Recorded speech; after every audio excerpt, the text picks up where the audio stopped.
Alors, on reprend la Torah bête, hôte 8, on a vu hier hôte Zain, Kol Echad. Alors maintenant, une fois qu'on a le glaive, pour qu'il nous donne la tefila, il va falloir savoir l'orienter.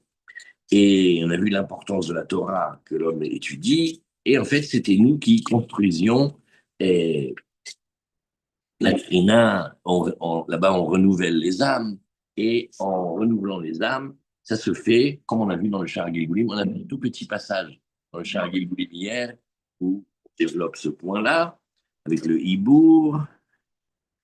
Rabbi Yochanan, il appelait ses vêtements, et il les appelait ceux qui donnent l'honneur, le kavod, c'est les vêtements.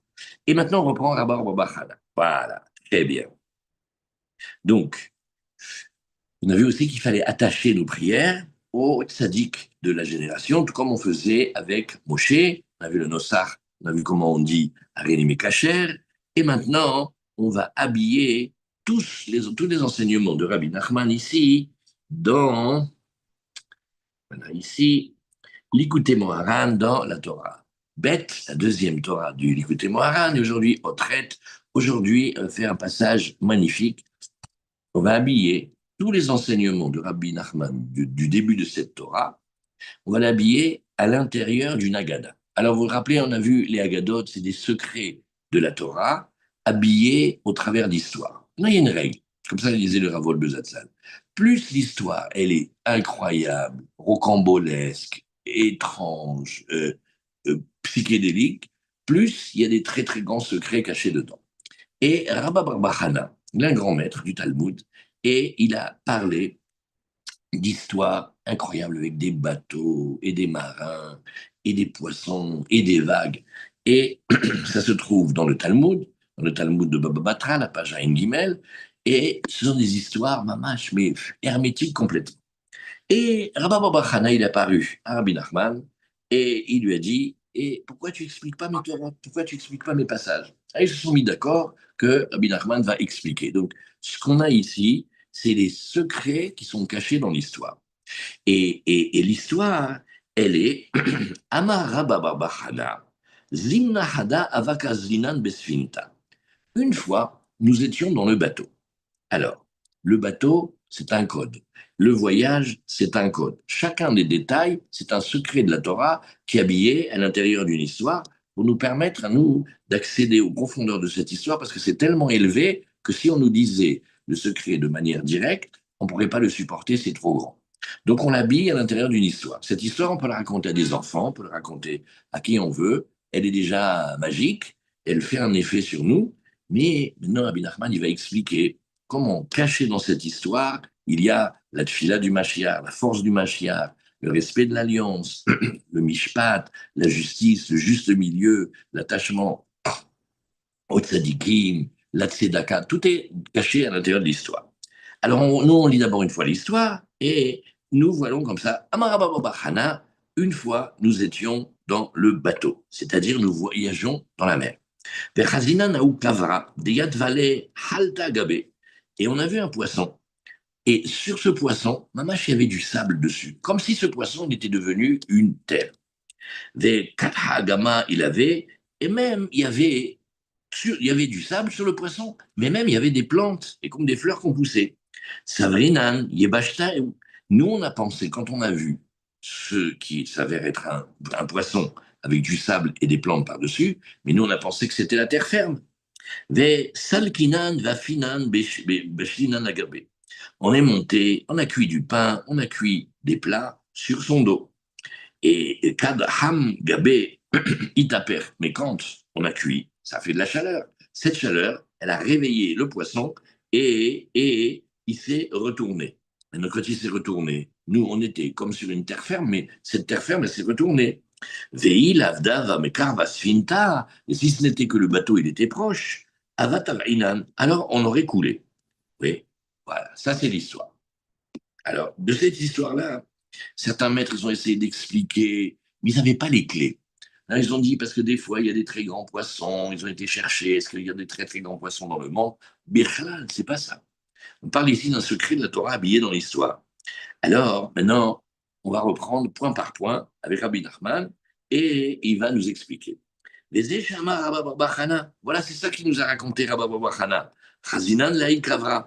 En fait, on a vu ce poisson-là, sur lequel il y avait de la terre. Vous voyez, on imagine, on est en mer, et on voit, comme, je sais pas moi, une île, et sur cette île-là, il y a du sable, il y a des plantes. En fait, c'est le dos d'un poisson. Mais il est tellement grand que on a cru que c'était la terre ferme. Et maintenant, voici qu'est-ce que c'est le secret caché à l'intérieur de l'histoire. Qui, begalutenu, kaviachol, akadosh baruch hu, beastarat panim. Il dit, tu sais, ce poisson avec le sable par-dessus, la terre et les plantes, eh ben, c'est comme nous quand on est dans l'exil. Qui, begalutenu, oui, quand on a été chassé d'Eretz Israël, et où là, en Eretz Israël, on a Akadosh Baruch Hu, on voit sa conduite avec nous, visage de visage, mamash, on le voit clairement. Mais on a été chassé de cette dimension-là. Kaviachol, si c'est possible. Akadosh Baruch Hu, Bastarat Panim, Kadosh Baruch Hu, il fonctionne avec nous en dissimulant sa face. Que Moshe Katou, Vanochi Aster Astir Panai. À un moment, c'est marqué dans la Torah. Quand vous allez faire ceci et cela, eh bien moi je vais voiler ma face, je vais me dissimuler de vous. Oui, et ça s'appelle Astara Shebetor Astara, que vous connaissez. Et Istarta Panecha, comme David Amelech, il a dit, oh, mais Kadosh Baruch Hu, t'as voilé ta face devant nous. Shiu Berinat Rahamim, ou Pana Oref, Shiu Berinat Din. Qu'est-ce qui se passe quand Hachem nous regarde de visage à visage? Il accepte et il accueille toutes nos prières. Qu'est-ce qui se passe quand il se retourne? Kaviachol, c'est comme quelqu'un qui donne le dos à un autre. Maintenant, si on essaie de demander quelque chose à quelqu'un, et quand on lui demande, il se tourne, on a compris qu'il ne veut pas nous exaucer. Alors, panim, c'est toujours rachamim. Quand on dit le visage d'Hachem, ça s'appelle qui se conduit avec nous, avec rachamim. Rachamim, c'est une forme de bonté très élaborée, un chilouf de rachamim et de din, et il s'occupe de nous. Comme une maman, quand elle porte le bébé à l'intérieur d'elle-même, le ventre d'un maman qui porte le bébé s'appelle rehem, et rachamim, c'est la mida, le comportement d'Akadosh Baruch Hu avec nous. Ou pana oref, et il s'est tourné, et il nous donne son arrière, il donne la nuque. Chez ou Berinadine, et quand c'est comme ça, ce sont des sévérités. Vekol tefilotenu, bakashotenu, et toutes nos prières et nos requêtes, oui, alze, chez Pana, oref, alenu, chez Yarzor et Panav. Et tout ce qu'on prie quand on est en exil, c'est Hachem, s'il te plaît, arrête de te dissimuler, ne nous tourne pas, ne nous donne pas le dos, mais reviens comme on était avant, qu'on peut avoir une relation face à face comme ça, d'amour complet. Et, ou que Moshe, et comme il y a des petites notes ici, que chez Bikesh David Amelech à la Vachalom, comme il a demandé David Amelech à la Vachalom, oui, il y a marqué Katouv, Pene Elai, tourne-toi vers moi, ça veut dire regarde-moi. Comme un couple qui s'aime et ils se font la tête, qu'est-ce que chacun il a envie? Non, mais ne me donne pas le dos, tourne-toi, viens, on se regarde. Donc, Moshe Katouv, il y a Er, Hachem, Panav qu'Hachem, il éclaire son visage. C'est-à-dire qu'on gagne Arat Panim, c'est la plus belle relation, c'est Panim el Panim, c'est face à face, c'est la vraie relation d'amour. Et là, Kadosh Baruch Hu, il se conduit avec nous qu'avec bonté. Ou Kesheanu Roim Orer Hagalut. Sauf que nous, quand on voit comment, mais elle s'arrête pas. Cet exil-là, il est interminable. Une blague en yiddish, faut quelqu'un, hein, il écrit un commentaire très long. On dit c'est long comme la Golus, c'est long comme l'exil. C'est-à-dire, on voit le début, on voit pas la fin. Et nous, on voit à l'intérieur de notre exil, mais combien c'est long? Ça s'arrête jamais ou quoi? Ou Bechol Yom, Anachnu Tzorakim Elav. Et tous les jours, on prie vers Hachem. Ve'enan Nosheim, et on n'a pas exaucé, comme ça on a l'impression. On prie, et voilà alors. ויש מעמנו, בני ישראל, שטועים חס ושלום בליבם, et tellement c'est long et tellement c'est difficile, il y a dans notre peuple des enfants d'Israël qui se trompent xas v'shalom, belibam à l'intérieur de leur cœur, chez Kol Atfilot, hem larik, voilà la grande question qu'il y a ici dans cette Torah bête, c'est que parfois, on a l'impression, xas v'shalom, que nos prières, elles ne sont pas exaucées. Pourquoi? Parce qu'on demande, on demande, et on ne voit pas de réponse, on ne voit pas de solution, et on ne voit pas de délivrance. Alors, Benou, il dit, c'est une erreur. Pourquoi? Parce que la base de la base de la base, c'est qu'il n'y a aucune prière qui est perdue. Mais des fois, on n'est pas exaucé tout de suite. C'est ça la difficulté, d'attendre et d'attendre et d'attendre. Et Aval Behemet, mais la vérité, la vraie vérité qui est cachée, c'est que Kol Atfilot, oui, Atzadikim Shebechol Dor Vador, Em Maalim Otam ou Mekimim Otam. Voilà, ça c'est le secret et Mamash. Et ça c'est Daimuna, on accepte. Personne ne peut le démontrer, personne ne peut le montrer, mais si on croit, on croit, on croit, on a confiance en Hachem et au tzadikim, alors il faut savoir une chose. Nos tfilotes, elles valent ce qu'elles valent. Maintenant, pour passer les tfilotes, non mais vraiment, c'est plus difficile que de sortir du chocolat de Suisse de l'époque. C'est impossible, parce qu'il y a des tribunaux, et il y a des douanes, et il y a, dans tous les mondes, il y a des accusateurs, et si la prière n'est pas parfaite, il la casse, il la jette, il l'empêche de monter. Mais en s'attachant au tzadikim, et on parlait de tzadikim dans le travail, c'est de faire en permanence, de récupérer des petits morceaux de chez nous, comme des petites fleurs, comme des petits bouquets, comme des notes de musique, et ils se débrouillent. Comment? Ils se débrouillent, et ils arrivent à monter les tfilotes jusqu'à chez Akadosh Baruch Hu.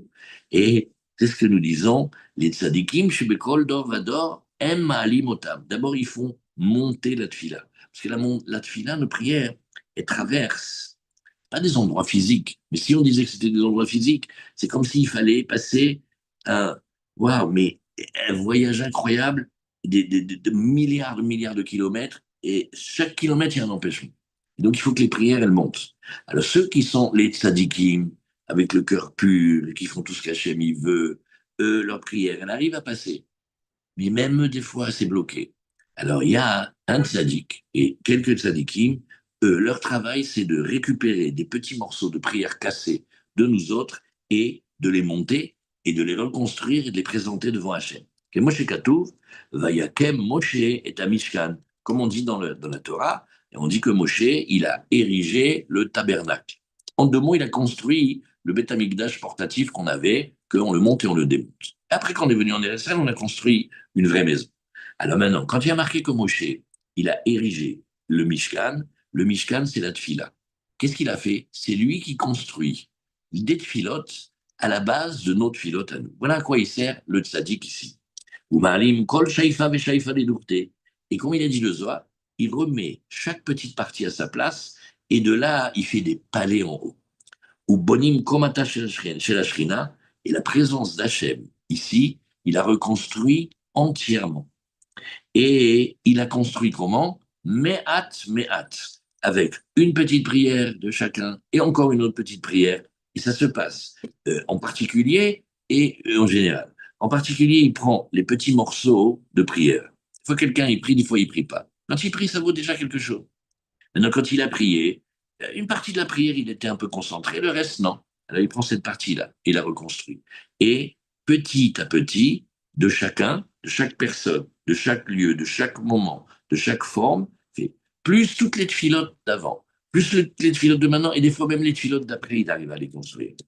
Et Hachi Ishtalem, Shiur Komata, jusqu'à ce que tout ce qui doit être arrangé est arrangé, et il construit dans tous les mondes, dans toutes les sphirotes, dans tous les partsoufim, dans tous les partout, il reconstruit. Parce que font les tzadikim. Ils prennent notre filote, le peu qu'on a fait, des fois bien, des fois moins bien, et ils construisent avec des palais.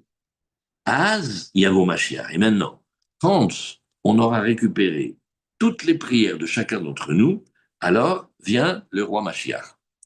Moshe, et le Mashiach, on a dit, Mashiach c'est Moshe. C'est-à-dire, Moshe il a été, Moshe il va revenir, et il est le tzaddik Adon. Les Yashlimota, les Yakimota, il va la parfaire et il va la faire tenir. Et donc, il va construire un monde céleste parfait de la tête aux pieds et des pieds à la tête. Et il va le faire Beshlemut. Et alors maintenant qu'on connaît ce secret, c'est ce qu'il a dit, Rabba Barbachana, dans ce passage-là, il a dit Chazina Leaïkavra. On a vu ce poisson. Alors le poisson, vous allez voir, le poisson, il représente le tzaddik. Toujours les juifs, ils aiment les poissons. Nous, on aime les poissons. On mange le poisson Shabbat, Dag Beyom Dag, Nitzol Midag, et quand on fait une bracha, on nous bénit comme des poissons. on aime le poisson, on le mange Shabbat. Le poisson, chez les Juifs, c'est important.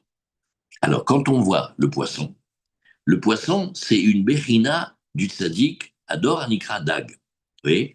Et le Dag, mais non, quand on apprend les sphirotes, chaque sphira, elle est à l'origine de tout, en fait. Alors, les couleurs elles viennent des sphirotes, les notes de musique elles viennent des sphirotes, et aussi les animaux, ils viennent des sphirotes. Pourquoi Hachem, il a créé des animaux qui vivent dans l'eau? Pourquoi il a créé des animaux qui vivent sur terre? Pourquoi il a créé le lion? Pourquoi il a créé le moustique? Tout ça, c'est des émanations et des permutations, des combinaisons hyper intelligentes des lettres de la Torah et des secrets de la Torah. Alors, le poisson, quand on voit Dag, oui, Dag pense, c'est le tzaddik. Et pourquoi? Parce que le poisson, il fait référence à la sphira de Yesod. Et la sphira de Yesod, elle va avec Sadik. Oui. Et tu vois ici, et c'est comme les 7 noms qu'on a appris au tout début de la Torah. Là, quand vous vous rappelez, on a vu Yosef, comment on l'appelle? Ben Porat Yosef. Un fils fertile, il est Yosef. Porat, on a vu, c'est Tarpou. Quand on bouge les lettres, ça donne le nombre de lumières qu'Akadosh Baruch Hu, il fait émaner de ces noms divins selon comment on va les écrire. Après, venez, on révise. On a le nom Yud, Ke, Vav, Ke. On dit Ke par respect, parce que sinon ça ferait qu'on dirait le nom directement, on ne peut pas. Le Yud et le He. Et après le Vav, et encore un He. Après, on a un autre nom, ça s'appelle le Shem Hekie, Aleph, He, Yud, He. Maintenant, quand on va les développer, ça veut dire qu'on va faire rayonner les lumières. Alors, on ne va pas écrire Yud, juste un petit Yud. On va écrire Yud, Vav, Dalet. Ça veut dire on le développe. Après, le He, on a vu. Le Vav, on peut l'écrire He, Yud, on peut l'écrire He, on peut l'écrire He, Aleph. Pareil, le Vav, on peut faire deux Vav à Vav, on peut faire un Vav avec un Yud au milieu. Selon comment on va permuter ces noms, ça veut dire comment on va faire rayonner les lumières d'Hachem, alors on aura Absag Maben. Voilà, avec les permutations, vous pouvez écrire le nom Yud, Ke, Vav, Ke, plein de Yud. Sa valeur numérique, elle sera 72. 72, c'est Ain Bet, alors on l'appelle Ab. Après, on fait la même chose, mais au lieu d'écrire un Yud, le Vav, on écrit Aleph, et on a 9 de moins, ça fait 63. C'est le Shem Sag. Et ainsi de suite, le Shem Ma, le Shem Ben. Pareil, le Shem Ekie, on l'écrira Kana, Kasa, Kama, selon comment on va le développer. La somme de ces 7 noms-là, oui, il y a 7 noms développés, c'est comme Dag. Dag, Dalet, Gimel, 4 et 3, 7. C'est pour ça que Dag, ça va avec le Tzadik, ça va avec le Yesod, automatiquement ça va avec l'Alliance. Voilà, nous sommes Parashat Noach maintenant. Et on a vu que les poissons, ils n'ont pas été détruits. Pourquoi les poissons, ils n'ont pas été détruits pendant le déluge? Parce que eux, ils se sont bien comportés, ils n'ont pas été fous de corrompre leur nature et ils n'ont pas fait des mariages débiles et ils sont restés droits. Ça va avec Shabbat. Sadik, Shabbat, Yesod, tout va ensemble, c'est Dag. Donc quand dans la Haggadah, Abba Hana, il raconte l'histoire avec un poisson, en fait, il y a plein de secrets dans ce poisson. Il est le Sadik aussi et il est le Yesod et et aussi il vaut 7, comme les 7 noms qu'on a vus et qui sont toutes les lumières des noms d'Hachem qui se répandent. Et lui, ce tzaddik, ce poisson-là dans l'histoire, ben c'est Moshe Mashiach. Diativ le halta gabe. Mais il y a du sable sur son dos. Qu'est-ce que ça veut dire? Ce sont tous ces grains de sable-là, ce sont les tfilotes. Vous voyez l'histoire? On voyageait sur le bateau et on a vu un poisson.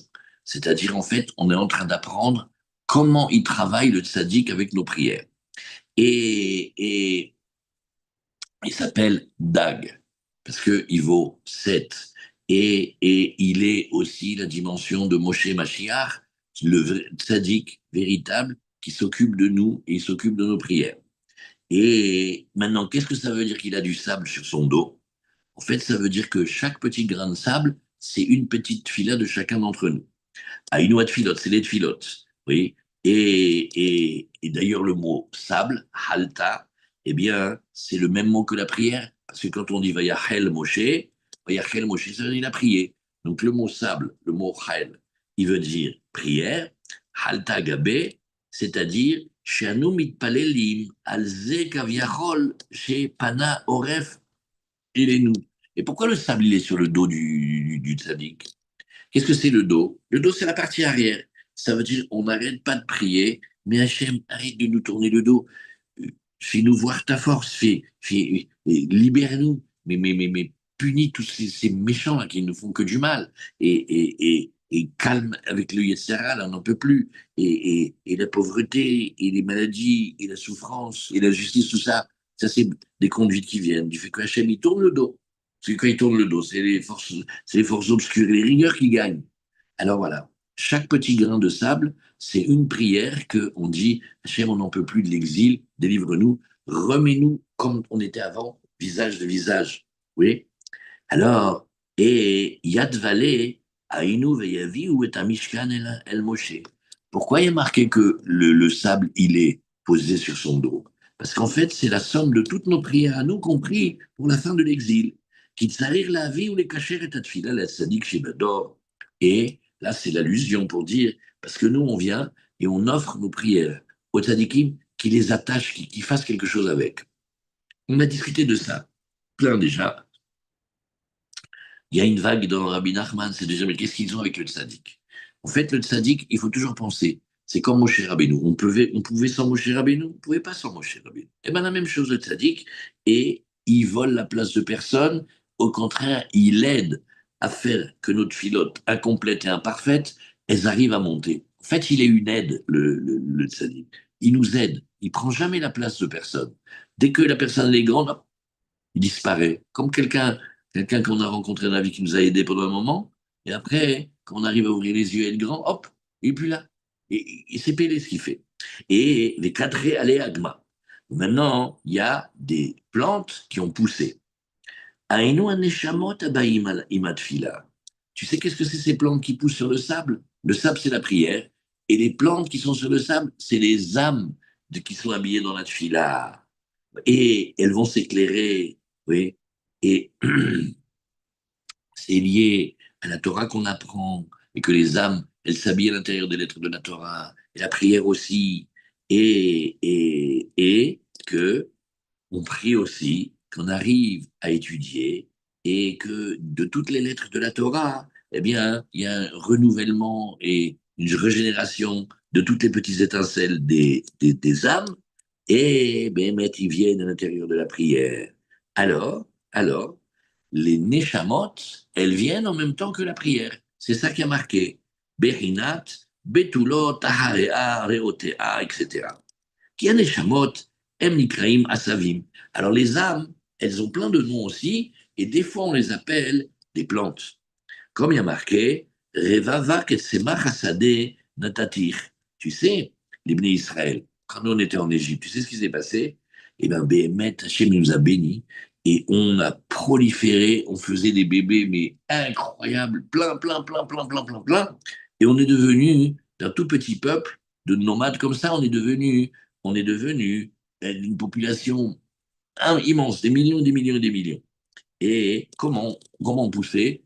Comme quand tu vois, ça devient le printemps, et tu vois l'herbe, elle pousse, tu dis, ah, mais, ça te fait comme un grand manteau sur la terre.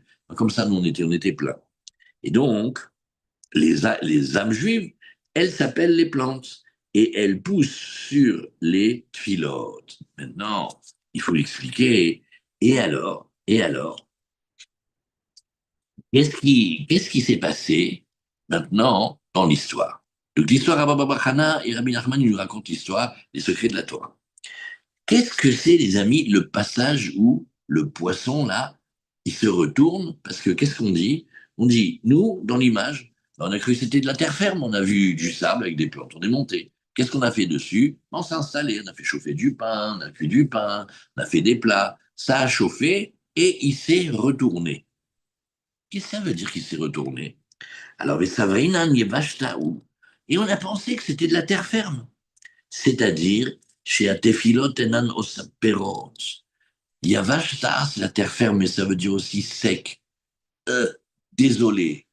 Et on s'est dit, tu sais quoi? partie d'entre nous, une partie de nous, et s'est dit, allez, Philote, je te promets, ça ne sert pas. On a rien combien on prie depuis l'exil, c'est toujours pareil, c'est pire.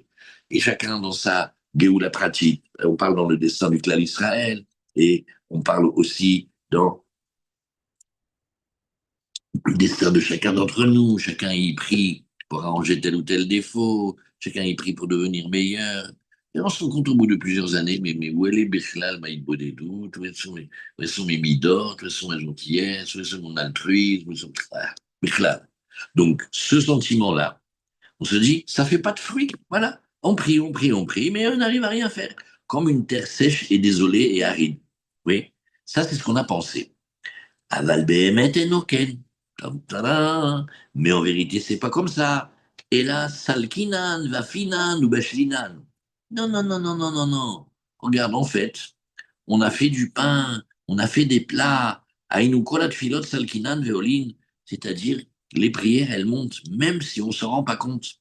וכל מה שמרבים בתפילה, נבנה השכינה ביותר, ומכינה את עצמה לזיווג.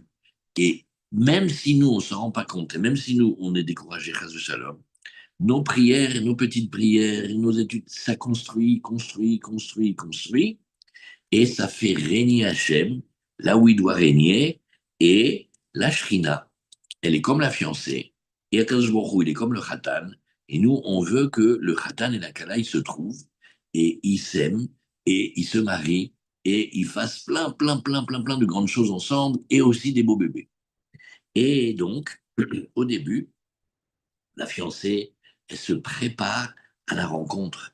Et ça s'appelle le Yichud Kutshabrichu Shrinte. Toujours envoyé dans le Sidour. Il y a l'Echem Yichud Kutshabrichu Shrinte.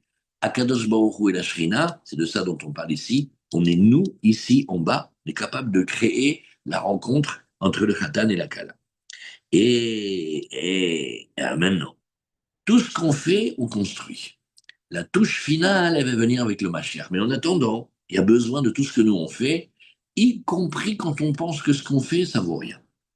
Vézé, afinan ou bashlinan, c'est ça qu'on dit, on a cuit du pain, on a fait des plats, qui afia ou bichoul, em achana le achila. En fait, si tu réfléchis, qu'est-ce qu'on a fait?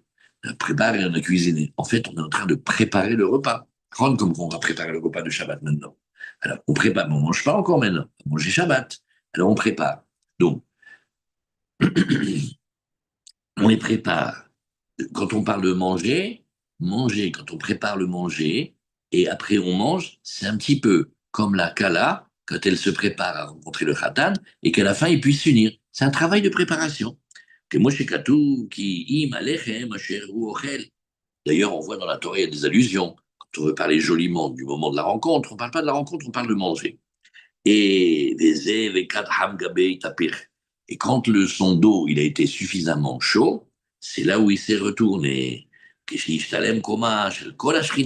les tzadikim, ils vont arranger toutes les filotes et réunir tous les petits morceaux de priote qu'on a fait, là, à ce moment-là, il va y avoir tellement plein de belles filotes que, à ce moment-là, s'il va y avoir un retournement, Kadosh Baruch Hu, il voile plus sa face, et au contraire, comme le poisson qui se retourne, eh bien, Yichmur Hamav et Veitaper, Kadosh Baruch Hu, il va être plein de sentiments d'amour pour nous, mais exprimés, et il va se retourner de la mesure de rigueur à la mesure de bonté, les Ekadham, quand il va être chaud.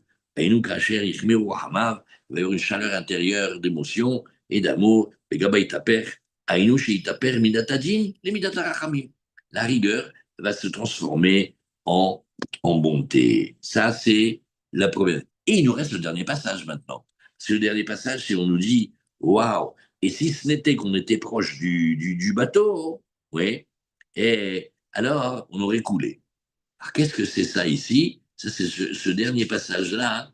Ce dernier passage-là, on le laisse. Non, on le lit d'abord une fois, pour s'habituer. Et ce dernier passage-là, il demande plein de travail. Il dit, si ce n'était qu'on était proche du bateau, alors, eh ben, Aïnou les mani et ses autres.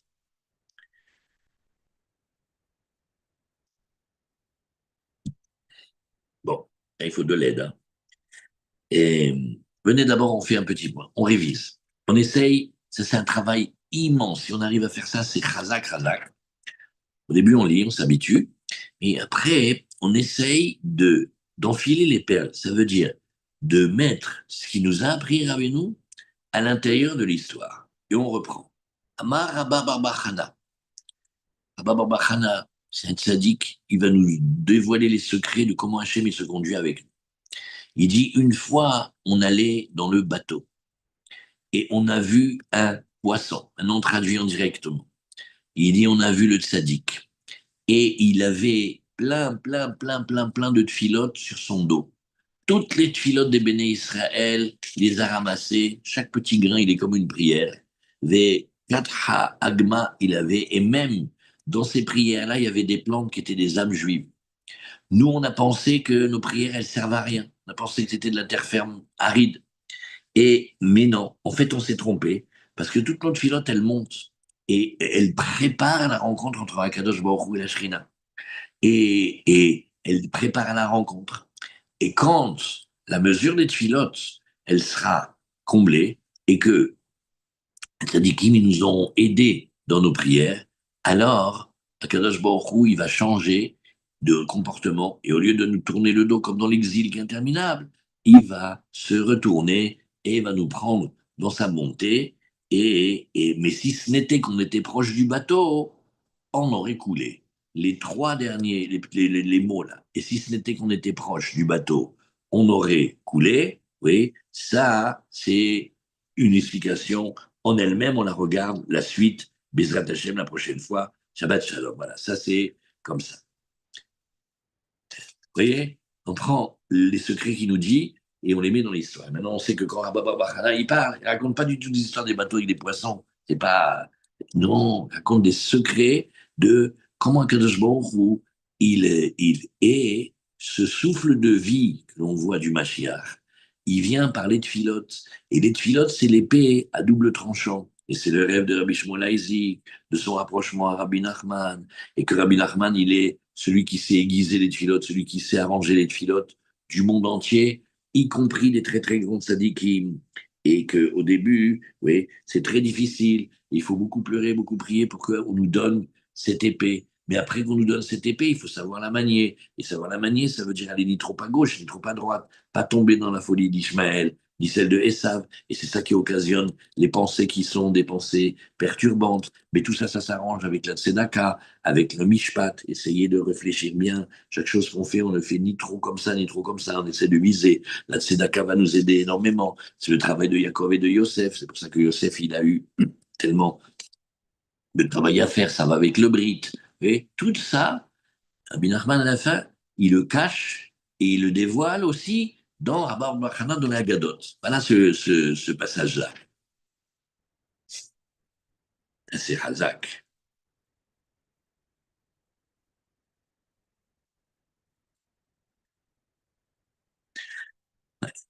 Et en fait, si ce n'était qu'on était proche du bateau, ouais, les Mani et ses hôtes, ça c'est une réflexion waouh, extraordinaire.